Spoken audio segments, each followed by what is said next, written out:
Welcome everyone, today we have a new build guide for Diablo 4. Now coming over here, today we're actually looking at the Rogue's build, and this is the first Grenade Rogue build, which looks very interesting. So over here we have the build guide and also a build replay for this particular Rogue. And a big thank you for Blitz Gaming for sharing this particular replay for this Rogue for tier 100.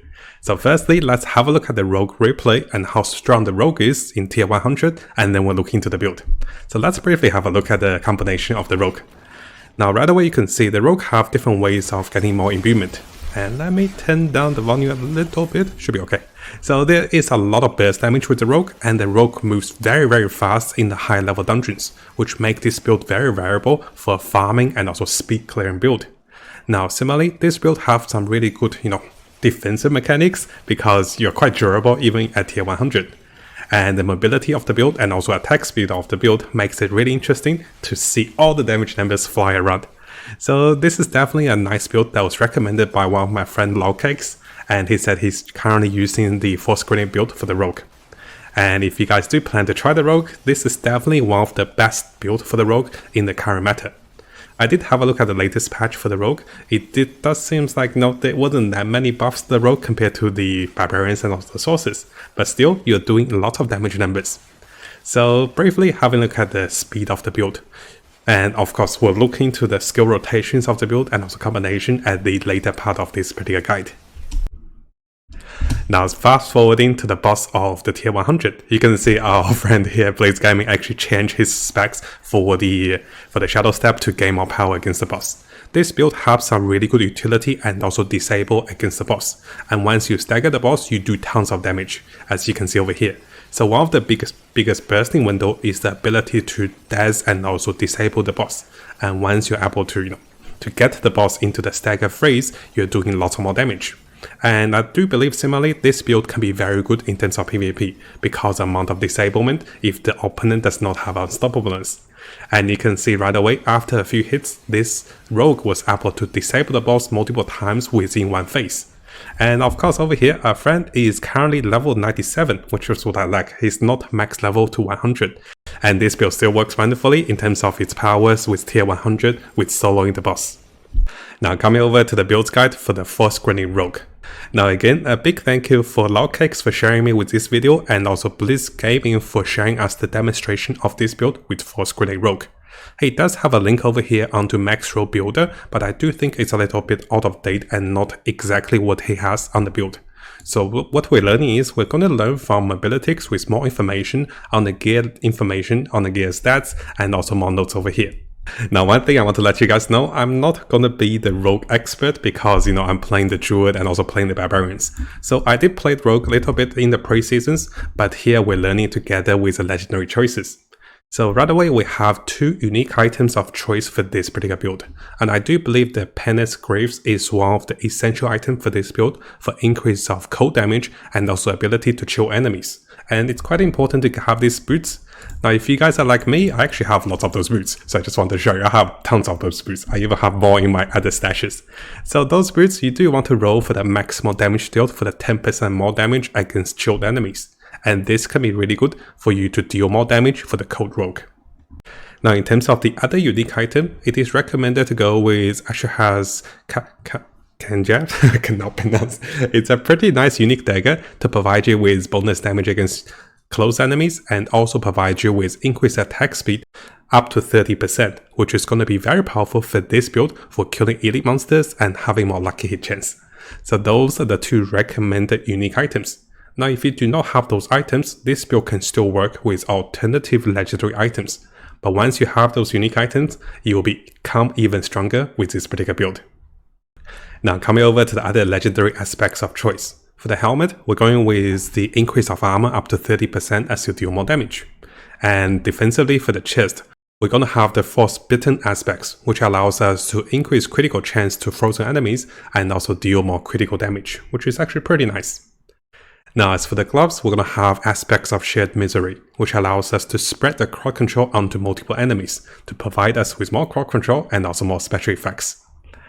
In terms of the lagging, we're going with the basic attack reduce damage by 20% for up to 6 seconds. As for the amulet, we're going to go with the critical chance with marksman skills, have up to 60% or I think 90% over here to give us a free dark shroud. And this is one of the abilities over here. Because we crit a lot, we're going to have a lot of dark shot because of this. And because of the combination of dark shot, I do believe you do not have to place the dark shot onto your particular skill tree, and this will be still triggered. So this is one of the reasons. As we're going to go to the skill trees, you're going to see there are 7 skills that is selected over here, 7 active spells. And because you can trigger free dark shot, you don't have to put dark shot on the particular tree, on the particular toolbar to make use of these spells. So effectively giving the rogue one more skill to be casted passively. Now in terms of the rings, you can be going with Icy Alchemist aspects, which allows us to have a lucky hit chance to damaging the chilled or frozen enemies, which is quite important to chill enemies with a boost strat. And then with the Shadow Imbuement, this allows us to do AoE cold damage, which is quite important. As for the second rings, we're going with the Rapid aspects to give us more basic attack speed, to provide us with more energy, and also more marksman damage with Puncture. Quite important for the capstone of the passives over here with close quarter combat. Now in terms of the one-hand weapon, we're going with the Blade Dancer aspects, which is going to be the Twisting Blade legendary aspects to allow the Twisting Blade to be orbiting around us.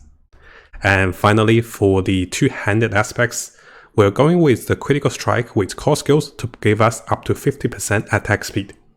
So ideally, with the legendary aspects and also unique items, you're gaining a lot more attack speed. And together with the key passive with close quarters, you're gaining even more attack speed, and this can be allowing you to trigger more critical chances, and with more critical chance, you're getting additional free dark shot. And this is quite important to become survivable and becoming a lot of utility and also offensiveness with a build with increased movement speed. Now it is quite nice over here with the mobility skill guide. You can see the stats priorities for each of the items of choices.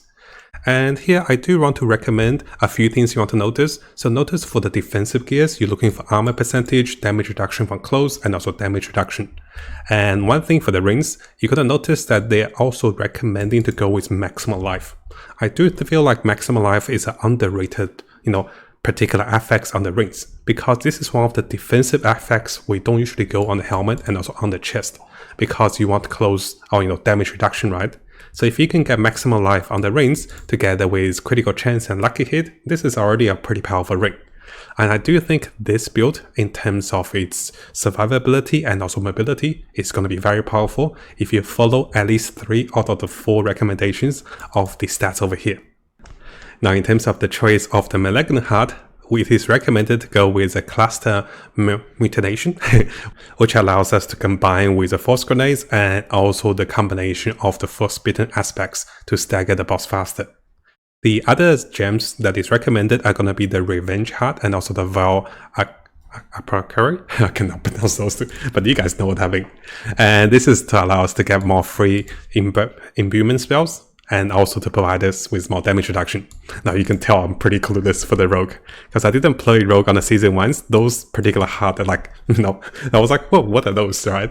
I am planning to play another class onto the season 1 with the latest buff changes, and we'll talk about this a little later about the changes to the druid. I still want to try the companions. So coming back to the build. As for the gems on the weapons, going with the emerald, which allows to do more damage with vulnerable enemies. For the armor, we're going with maximum life with the rubies. And finally, for the jewelries, we already talked about the Malignant Hearts of the choice for the rogue. Now, briefly going with the skill choices for the rogue. You can see there are about 7 active spells together with dash and also shadow step. And during the replay, you can see Blitz Gaming over here, our rogue friend, is not using the particular dash spell. It is optional, guys, if you want to go with dash or not in the build for more mobility. But if you're not using the dash, it is still viable. So you can see that the dark shot over here, it should be auto casted because of the amulet. And in this sense, you can see both of the players are not using the dark shot on the active spell tree. So you do not have to be casting a dark shot, and you still have dark shot because you're constantly making critical strike hits with your marksman spell. And in case you guys are wondering, the marksman spell is coming from Puncture, and your cutthroat spell is coming from Twisting Blade.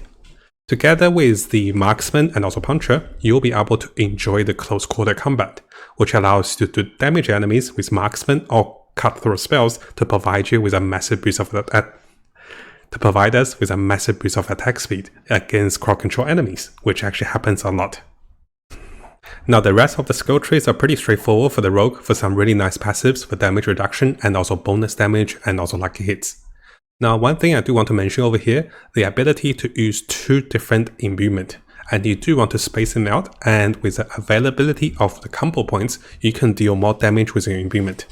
And remember guys, when you are using your imbuement, once you damage enemies who are chilled or frozen with your shadow imbuement, you also deal additional cold damage, which is quite important for the build to deal at multiple enemies.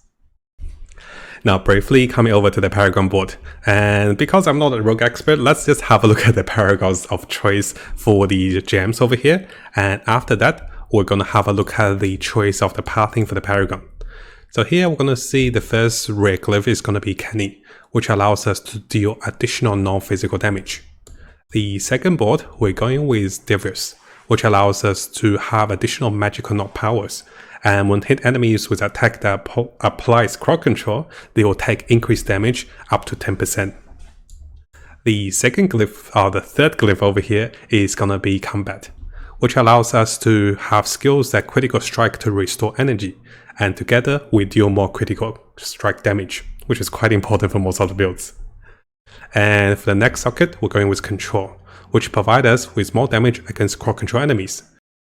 And when dealing damage against crowd control enemies, there's a 10 and 20% increased damage to enemies who are crowd controlled, slowed, and then more damage against enemies who are stunned or frozen. The next gem of socket is going to be Exploit. This one's pretty common for most of the build. You'll be making enemies more vulnerable and dealing more vulnerable damage. Finally, we have the 6th glyph, which will be Diminish, which allows us to have more effects on the rear nodes and also taking reduced damage from vulnerable enemies, which is quite frequently because you're making enemies more vulnerable. Now do notice the final board, the 7th board, is going for the legendary perk. This is available because you'll be reaching to level 100. If you guys are not level 100, it can be a little harder to achieve this one, but the nice thing about using the final board for the legendary is that you're not losing out in any of the rare effects because of the lack of stats. Now on the topic of lack of stats, what I mean is notice that starting with the red knots, you're getting the double bonus if you meet the stats requirement. So one part about getting more stats most of the players are looking into is getting all stats on your weapons. And notice here the recommended stats for the weapons is all stats before dexterity. This allows you to have a little more stats. And because of this, you'll be enjoying more of the rare knots that is over here on the Paragon board, which will give you double the effect for the bonus damage and also bonus utility because of this. Now coming back to our replay video of the rogue, and we're going to go briefly going into the skill rotations and also combinations. So right away you can see that you start off with a lot of your Dark Shot, and as you deal critical damage, you usually gain more Dark Shot. You are expending a little bit more Dark Shot, as you can see, as you take more damage. But as you deal more critical damage, you gain more attack speed, more movement speed, and also more Dark Shot. So the rotation is that you can take some damage, but you don't want to take it too much. And once you can dispatch enemies quickly enough, and once you critical more enough, you'll be getting more Dark Shot back. And this is quite important for the survivability of the rogue. For most of the offensiveness, you just have to rotate your imbuement spells a little bit, and keep in mind guys, you're using combo points. So what that means is, you want to using basic attack a lot more frequently together with your core skills. And you can see the core skills usage with the basic attack. Usually you want at least 2 or 3 combo points to maximize your specialization. Now briefly going through the fights with the boss. So against the boss, you want to be mobile. Because your skills and your abilities, you have a lot of mobility, and this allows you to dodge the spells from the boss. And as you use your combo points, as you dash at the boss, you'll be staggering the boss. And most of your damage burst window will be coming when the boss is staggered. Together with your mobility and also your attack speed, you'll be able to stagger the boss a lot more often. And in terms of the burst damage window, you're looking forward to stagger the boss first. And once you can stagger the boss, you can then use your basic attack and also core spells in rotation to deal the most damage because of your combo points. So make sure you're attacking with your basic spells and also core skills to do the most damage. And I do believe the rogue is quite survivable. You can see that during the fight he was stunned once or twice, but his HP is quite high because of the passive, as a critical strike, he will be gaining life back. So in case you guys are wondering, it is the Siphoning Strike passive, which allows him to have the lucky hit chance to gain more life back as a critical strike. And this is one of the reasons the rogue have a lot of lucky hit, and this is why it is recommended to go with lucky hit on your rings. I know I'm going a little bit back for the other choices. I thought it links together, right? So yes, if you guys do want to watch the full replay, I'll have the links available from Blitz Gaming to have a look at this rogue. Now hopefully you guys enjoyed this focus build for the rogue with a Force Grenade. In the future, I'll be looking into more builds and also more replays. And because I haven't made, a level 100 rogue, I'll be finding more replays from our viewers and also my friends. And if you guys do have a good build you want to share with me, make sure you share with me on Discord, so I can be showing off your character, your build, and also with a special shout out. And a big thank you to Blitz Gaming and also Logcakes for sharing me with this Force Blade rogue build, which looks amazing with the higher tier dungeons. Now, if you guys haven't subscribed, it is a really good time to do so, because I'll be covering tons of Diablo 4 related topics and also videos and also guides. We'll be looking to the top meta builds, non-meta builds, leveling up, and also Paragon tricks. We're also looking to the latest events and also official updates and also changes to different characters and also different builds in the game. So make sure you hit that subscribe button and also turn the notification on, because a lot of you who are watching the videos have not subscribed. You can see 80% of the viewers who are watching our videos have not subscribed, so make sure you subscribe to stay tuned for the latest update for Diablo 4.